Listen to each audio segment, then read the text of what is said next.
ஹாய்ங்க. இன்னைக்கு நம்ம பரங்கிக்காய் பால்குட்டி ரெசிபி தாங்க பார்க்க போகிறோம். இது வந்து அரசாணிக்காய் அப்படி இல்லைன்னா மஞ்சள் பூசணி அப்படின்னு சொல்லுவாங்க. இது வந்து மோஸ்ட் ஆஃப் த டைம் வந்து நம்ம பொரியல் மட்டும்தாங்க செஞ்சு சாப்பிட்ருப்போம். பட் இந்த மாதிரி ஒரு டைம் பால்குட்டி ரெசிபி செஞ்சு பாருங்கள், சூப்பராக இருக்கும்.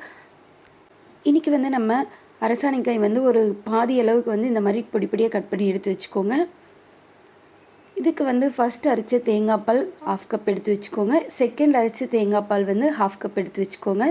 கூடவே கட் பண்ணி வச்சுருக்க அரசாணிக்காய், ஒரு மீடியம் சைஸ் பெரிய வெங்காயம், ஒரு மீடியம் சைஸ் தக்காளி, திரும்பவும் நம்ம மசாலா அரைக்கிறதுக்கு காரம் சேர்த்துறதுக்காக ஒரு 5 பச்சை மிளகாய், கொஞ்சம் சீரகம், தேங்காய் பூ எடுத்து வச்சுக்கோங்க.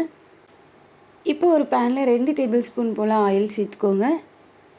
தாளிப்புக்காக கடுகு சேர்த்துக்கோங்க. கூடவே வெங்காயம், கருவேப்பிலை சேர்த்துட்டு நல்லா தாளித்து வச்சுக்கோங்க. இப்போ நம்ம கட் பண்ணி வச்சுருக்க தக்காளியை சேர்த்துக்கலாங்க. ஒரு நிமிஷம் போல் நல்லா வதக்கிக்கோங்க. வெங்காயம் தக்காளி கொஞ்சம் நல்லா வதங்கினதுக்கப்புறம் நம்ம எடுத்து வச்சுருக்க அரசாணிக்காய் சேர்த்துக்கோங்க. இதை வந்து நல்லா மிக்ஸ் பண்ணி விட்டுருங்க. ஒரு நிமிஷம் போல் நல்லா மீடியம் ஃப்ளேமில் வச்சுட்டு நல்லா வதக்கிக்கோங்க. தண்ணி எதுவும் சேர்த்த வேண்டாம். காரத்துக்காக எந்த மசாலாவும் சேர்த்தாதீங்க. தேவையான அளவு உப்பு, கொஞ்சம் மஞ்சள் தூள் மட்டும் சேர்த்துக்கோங்க.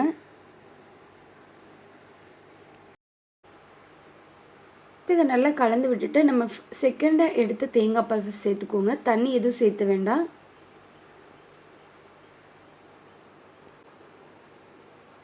இதை நல்லா கலந்து விட்டுட்டு ஒரு மூடி போட்டு ஒரு 5 நிமிஷம் போல் 5 to 10 நிமிஷம் நல்லா வேக வச்சிங்கன்னா நல்லா வெந்துடும். அரசாணிக்காய் வந்து ரொம்ப சீக்கிரமே வெந்துருங்க. இது வேகிறதுக்குள்ளே நம்ம எடுத்து வச்சுருங்க சீரகம், பச்சை மிளகாய், தேங்காய் வந்து நல்லா ஃபைன் பேஸ்ட்டாக அரைச்சி எடுத்துக்கோங்க.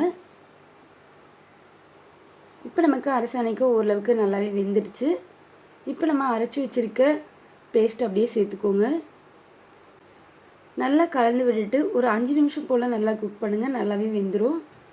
நம்ம காரம் வந்து அந்த பச்சை மிளகாவோட காரமே கரெக்டாக இருக்குங்க. தேவைப்பட்டால் நீங்கள் 1-2 எக்ஸ்ட்ரா சேர்த்துக்கலாம். ஒரு 5 நிமிஷம் போல் நல்லா வெந்ததுக்கப்புறம் நான் ஃபஸ்ட்டாக எடுத்து வச்சுருக்க தேங்காய் பால் சேர்த்துக்கோங்க. 1 நிமிஷம் போல் நல்லா கலந்து விட்டுருங்க. அதுக்கப்புறம் நீங்கள் வந்து இதை நல்லா வேக வைக்க வேண்டாம், அப்படியே ஆஃப் பண்ணிடுங்க.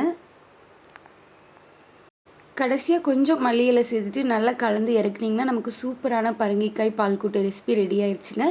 இந்த ரெசிபியை கண்டிப்பாக ட்ரை பண்ணி பாருங்கள். ரொம்ப டேஸ்ட்டாகவும் டிஃப்ரெண்ட்டாகவும் இருக்கும். இந்த சம்மர் டைமில் இந்த ஃபுட் வந்து ரொம்பவே நமக்கு கம்ஃபர்ட் ஃபுட்டாக இருக்கும். கண்டிப்பாக ட்ரை பண்ணி பாருங்கள். இந்த பால்கூட்டு கூட சூடான சாதம் சேர்த்துட்டு கொஞ்சம் பால்கூட்டு, இதுக்கு வந்து சூப்பரான சைடிஷ் அப்படின்னு பார்த்துட்டிங்கன்னா பொட்டேட்டோ ஃப்ரை தான். கொஞ்சம் காரசாரமாக ஒரு பொட்டேட்டோ ஃப்ரை வச்சுட்டு கூடவே ஒரு அப்பளம் சுட்டு வச்சுக்கோங்க. 3யும் சேர்த்து சாப்பிட்டு பாருங்கள், சூப்பராக இருக்கும். கண்டிப்பாக ட்ரை பண்ணுங்கள். நீங்கள் இது வரைக்கும் நம்ம சேனலை சப்ஸ்கிரைப் பண்ணலாம், கண்டிப்பாக சப்ஸ்கிரைப் பண்ணி வச்சுக்கோங்க. உங்களுக்கு இந்த வீடியோ பிடிச்சிருந்தால் லைக் பண்ணுங்கள், ஷேர் பண்ணுங்கள், கமெண்ட் பண்ணுங்கள்.